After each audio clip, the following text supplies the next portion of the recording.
Assalamualaikum warahmatullahi wabarakatuh. Apa kabar Sobat Beyond Education semuanya? Semoga kita dalam keadaan yang sehat walafiat. Pada kesempatan kali ini kita akan membahas sebuah topik tentang dunia parenting.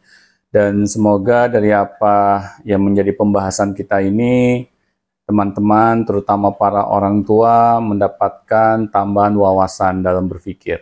Oke, Pak Afi, apa yang ingin kita bahas, Pak? Ya, pertama-tama saya mau mengelus-ngelus dada dulu, Pak. Kenapa, Pak? Ada, itu tadi Anda masuk angin? video yang depan itu, Pak. Oh, gitu, ya, oke. itu kan itu semua bisa lihat ya. Video yang di depan itu, itu bayangin lah kalau apa ya semarah-marahnya saya misalnya gitu ya, atau nggak seemosinya saya sama mama saya atau sama ibu saya. Saya nggak mungkin melakukan hal itu. Bahkan kan dalam agama kita berbicara tinggi aja gitu kan, nggak boleh kan berbicara ngomong gitu itu nggak boleh, berdosa gitu kalau di agama ya, apalagi sampai memukulnya kepalanya lagi, ya Allah, itu ibunya yang ngelahirin dia dipukul kepalanya gitu kan, diseret. Aduh, itu saya emang ngelus-ngelus dada lah gitu. Tapi pertanyaannya apakah dalam hal ini memang anak itu yang memang anak durhaka, apa namanya, mungkin dia titisan iblis. Omen ya kalau di film horor tuh, apakah memang anak ini sejenis omen? Iya. Atau dia lagi saking emosi tantrum, jadi kayak semacam apa ya, orang yang udah nggak bisa ngontrol diri, tantrum emosi, atau mungkin dia ABK gitu, mungkin anak berkebutuhan khusus yang dia udah nggak bisa ngontrol dirinya sendiri, atau dia adalah hasil dari sesuatu, yang mungkin itu bisa kita bahas di podcast ini, Pak. Gitu. Jadi menurut Pak Doni gimana? Ya, jadi gini Pak, kalau saya baca komen dari netizen Pak ya, berkaitan dengan kasus ini, mereka ini lebih banyak menghujat si anak. Karena memang ya perilakunya dia kepada ibunya ini sudah di luar akal sehat Pak. Ya sudah sangat keterlaluan. Ya tadi Pak Afi ceritakan bahwa saya aja sekesel-keselnya sama orang tua, kayaknya nggak bakalan deh ya melakukan hal-hal yang seperti anak ini gitu. Tapi kok anak ini kayak nggak ada filternya, nggak punya akal sehat gitu. Ya, dia itu seperti berhadapan dengan musuh besarnya. Ini ibunya sendiri loh. Ya, kepada musuh saja Pak, kalau kita melakukan tindakan ini ya seperti anak ini kepada ibunya, kalau menurut saya juga kurang etis, Pak. Even kepada musuh gitu ya, iya, lagi tawuran gitu ya. Karena si ibunya aja kan sampai sujud, Pak. Kayak kesannya tuh minta ampun sama si anaknya. Tapi anaknya tetap nggak peduli. Berarti kan betapa jahatnya Pak si anak. Perilakunya. Iya. Sedangkan kalau kita saja ke musuh sudah sampai sujud-sujud Pak, minta ampun. Kalau saya pribadi aja nggak tega, Pak. Ya. Saya lebih baik saya sudahi, Pak. Itu musuh padahal ya. Itu musuh. Apalagi Pak. Ibu sendiri. Itu pada ibu. Itu pasti ada yang salah nih. Ya. Saya tidak berani Pak ya, 100% itu menyalahkan dari sisi si anak. Kenapa saya nggak berani? Karena kalau kita ini Pak ya, berkaca dari bagaimana perlakuan kita kepada anak kita selama ini, itu yang patut untuk ditelusuri dulu Pak. Karena anak ini kan hasil, Pak. Terutama hasil dari cara didik kita sebagai orang tua. Tetapi kalau kita sebagai orang tua tidak pernah mendidik anak-anak kita, terutama pendidikan akhlaknya, bagaimana, Pak, anak kita itu bisa mengetahui mana yang benar, mana yang salah? Sedangkan anak, Pak, ketika dia baru dilahirkan di muka bumi ini, kira-kira Pak, pernah nggak di dalam benak anak kita itu, waduh, saya bercita-cita akan gebukin ibu saya? Nggak ada nggak kalau menurut Pak Abi? Ada ya, kecuali Omen itu Pak. Kalau Omen itu ada, kan di film Pak. Itu kan film Pak. Iya. Ini kan kenyataan. Kan ini saya nggak tahu Pak ya, di Al-Quran atau di hadis gitu, bahwa anak itu ya adalah hasil dari cara kita mendidik mereka, Pak. Dari cara orang tuanya mendidik mereka. Ya.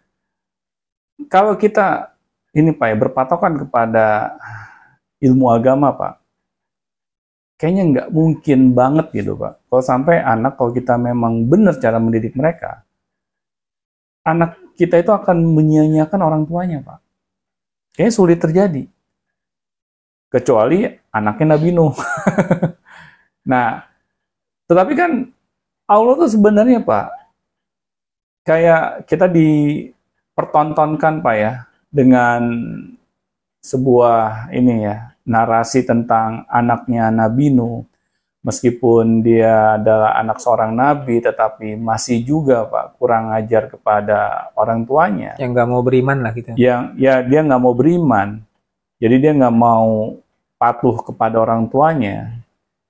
Itu hanya salah satu simbol bahwa kita sebagai orang tua pun jangan kepedean gitu Pak.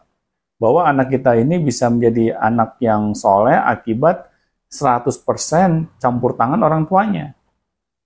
Kita nggak bisa Pak, istilahnya mendewa-dewakan ikhtiar kita dalam mendidik anak.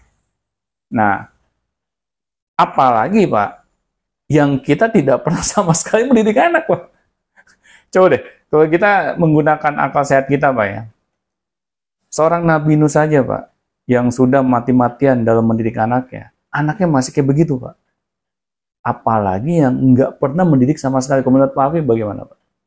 Iya, pasti anaknya akan lebih begajulan, lebih susah diatur. Iya. Logikanya Secara logika itu. Pak. Nah, di sini kan jadi warning Pak buat para orang tua. Kita jangan selalu mengambil alibi gitu Pak. Wah, Nabi Nuh aja anaknya begitu, lagi saya. Ini kan sesuatu yang kita mau enaknya doang. Kita nggak pernah mendidik anak, terus kita anggap anaknya Nabi Nuh saja, anak seorang nabi saja bisa begitu. Nggak berbakti sama orang tuanya, apalagi gue yang bukan nabi. Jadi kalau anak gue kurang ajar, yang salah pasti anak gue. Itu kan yang paling gampang Pak. Kita senangnya selalu bersilat lidah. Makanya saya nggak heran Pak, ketika banyak anak yang kurang ajar sama orang tuanya, diakibatkan kita sendiri Pak, lupa memainkan peran kita sebagai orang tua, yaitu mendidik akhlak anak-anak kita. Kita semuanya serahkan Pak, kepada pihak sekolah, kepada pihak pesantren, ya, kepada para ustadz, atau kepada para pendeta. Pokoknya gue udah menyekolahkan di tempat yang terbaik, ya, kepada ustadz yang terbaik, kepada pendeta yang terbaik. Pokoknya anak gue harus menjadi anak yang soleh dan soleha. Kalau nggak bisa juga, berarti salah mereka, bukan salah gue. Nah, akhirnya bagaimana Pak dengan pola pikir orang tua yang seperti itu? Ya, berarti itu mau lepas tanggung jawab. Ada nggak Pak, ya, di ini, ya, yang kalau kita coba telaah Pak ya dari ilmu agama, bahwa anak itu ketika bersalah, ya, itu 100% salahnya anak kita. Kalau 100% sih sepertinya enggak ya. Kita bicara persentase nih ya. Yeah. Karena akan ada persentase lain seperti yaitu hasil didikan orang tua. Nah, sebagai contoh nih Pak, kita kan cuma melihat kejadian yang di video depan itu. Yeah. Itu hanya setelah kejadian ketika itu terjadi pemukulan itu. Nah, kita nggak tahu dari masih kecil tuh anak bagaimana cara didiknya, apakah dimanjain. Karena terkait pemanjaan anak aja, ini Pak, ini baru tadi tuh Pak, saya kan habis ngajar direct lesson untuk karakter building di Fikir School ini ada pelajaran namanya karakter building. Yeah. Jadi disampaikan bukan hanya misalnya kayak, oh kita harus menjaga kebersihan, tapi memang ada poin-poin apa yang dalam kebersihan yang harus diajarkan, yang anak-anak ini harus tahu. Nah, itu ada di pelajaran di Fikir School ini namanya direct lesson, itu pelajaran langsung. Nah, untuk materi karakter building tadi, saya mengajarkan good influence. Nah, ternyata salah satu murid kami, murid kita nih, itu bilang gini, iya nih Pak, saya punya sepupu Pak, ya itu udah lulus SMA, udah 3 tahun lulusnya, udah ya pokoknya kurang lebih udah hampir 3 tahun lalu. Disuruh kuliah nggak mau, disuruh kerja juga nggak mau. Jadi sekarang kerjaannya cuman main game, mau main game tuh HP, terus ya udah makan tidur atau ke warung, ikan ibunya punya warung gitu ya, dia jaga warung, paling cuma ke warung, itu juga ke warung bukannya bantuin ibunya ngabisin ngabisin coklat atau ngabisin es misalnya gitu kan, ngabisin isi warung. iya ngabisin isi warung, kadang ngambil rokok misalnya gitu kan. Itu sepupu saya tuh Pak nih, jadi ya saya ambil contoh kan ya udah, kamu jangan sampai seperti itu, berarti kamu tahu kan kenapa dia bisa begitu. Sekarang saya tanya sama kamu nak, bagaimana orang tuanya dulu waktu saudara kamu, saya nggak usah sebut namanya ya, saya tahu namanya. Saudara kamu itu waktu masih kecil dimanja nggak sama mama papanya? Iya sih Pak, emang sih dia dimanja banget itu anaknya. Oh begitu ya, pantes lah. Akhirnya karena dulu masih kecil dimanjain, minta apa aja diturutin, minta ini dikasih. Akhirnya sekarang gitu, kan udah lulus SMA, udah dong, udah sekolah, udah selesai. Kalau kuliah, masalah kuliah kan nggak wajib kan kuliah, yang wajib kan pendidikan SD, SMP, SMA. Ya udah kerjaannya kayak gitu, di rumah main game dan seterusnya itu emang ngabisin makanan dan nggak boro-boro bantuin ibunya, disuruh bantu juga susah. Nah ternyata dulu cara mendidiknya emang dimanja anak ini gitu. Sekarang orang tuh udah bingung mau dipaksa, mau dimarahin nggak bisa, galakan dia kan dia udah gede kan, udah badannya juga udah lebih besar pastinya Pak. Mau dimarahin, galakan dia, mau disuruh susah nggak mau, akhirnya jadi begitu deh Pak. Ya jadi itu akibat hukum tabur tuai juga Pak. Tapi saya tidak menyalahkan ibu yang di video tadi ya. Saya cuma tidak tahu bagaimana cara beliau mendidiknya, itu aja. Dan mungkin mungkin juga pengaruh ayahnya juga bisa. Ayahnya keras, mungkin dia suka main pukul, kan bisa aja. Jadi gini Pak, kalau anak sampai begitu ya, melakukan kesalahan yang fatal, kita sebagai orang tua itu harus mau introspeksi diri dulu Pak. Mengapa nih anak saya bisa seperti ini? Kita jangan langsung menjudge anak bahwa kamu ini anak durhaka. Kita harus berhati-hati Pak sama mulut kita. Jangan sekali-sekali kita gampang berucap kata-kata yang nantinya kita akan sesali. Karena ucapan orang tua itu adalah sekaligus doa mereka, Pak. Apalagi ini kepada anak sendiri. Betapa kacaunya Pak anak kita nanti di masa depan kalau orang tuanya itu gampang mendoakan hal-hal yang negatif.